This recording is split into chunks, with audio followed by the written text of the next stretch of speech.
You call yourself an outsider. What is it that makes you an outsider? I'm one of us. I've never run for office before. I've actually had a job. How many politicians have done that? I am conservative. I am a fighter. I don't need to pay back any political favors. I haven't made this my career for 30 years. I'm a mom. I've gone from mom to governor.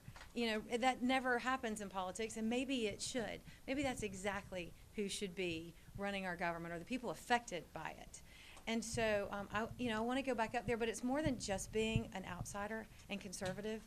It is, I walked into government with Governor Haley. We walked in together. And neither one of us had ever run a state agency at that point. But I got 4 years of on-the-job training, a front row seat to, all the stories in Columbia. And it's true, the games they play. It's true, the tricks they play. It's true, the self-dealing. And so now I know how to actually get something done under the rules of government. And that's a unique situation. We've never had that before. Now, gun control has been a big topic here in the recent couple of weeks, and really the past year or so. Law enforcement officers across the state are starting to carry their own personal weapons because they don't feel like the ones that are issued to them are powerful enough or good enough. What would you do to maybe get them something a little bit better?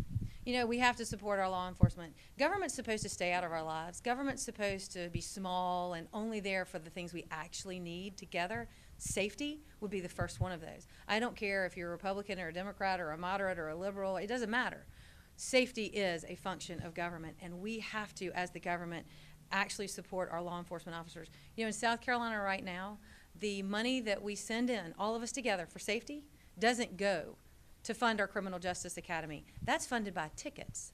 Yet we send our law enforcement officers into one of the most dangerous calls, which is criminal domestic violence, and we're number one in the state, in the nation, for criminal domestic violence.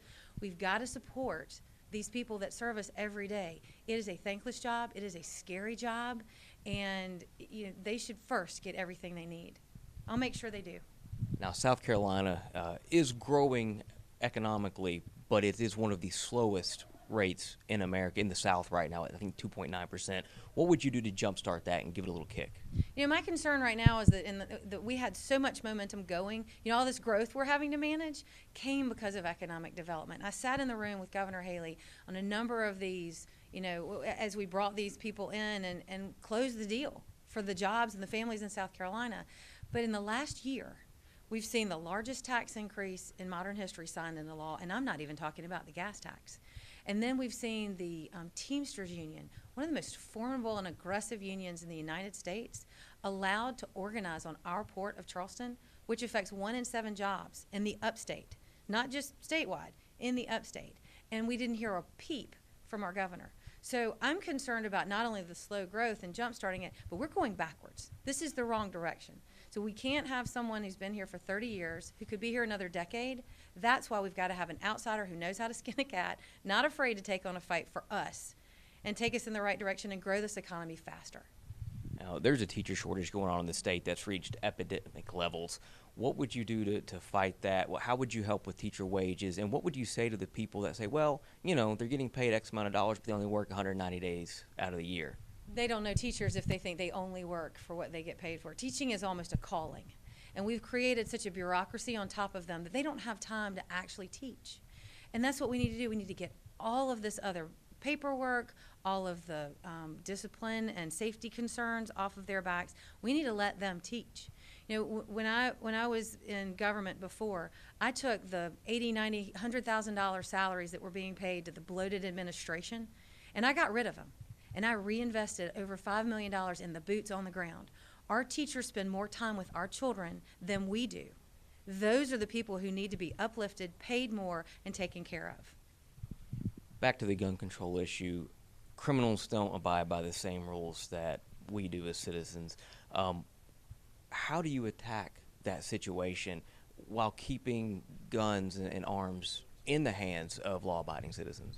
So you just made a wonderful point. You can't stop criminals by taking away their guns. They will find something else. You can't put more rules in place because they'll find another way around them. There's always a loophole. So gun control is not the issue. The issue is that in South Carolina, we have got to make, there's got to be a consequence for your crime. You know, it's my understanding that the prison population has decreased over the past, almost 20% over the past few years, but I'm sure crime has not decreased. So we've got to get tougher on criminals. There's got to be swift punishment, and we've got to also address the fact that we don't have enough mental health facilities in this state. So people end up in prison or the emergency room when they need to be treated.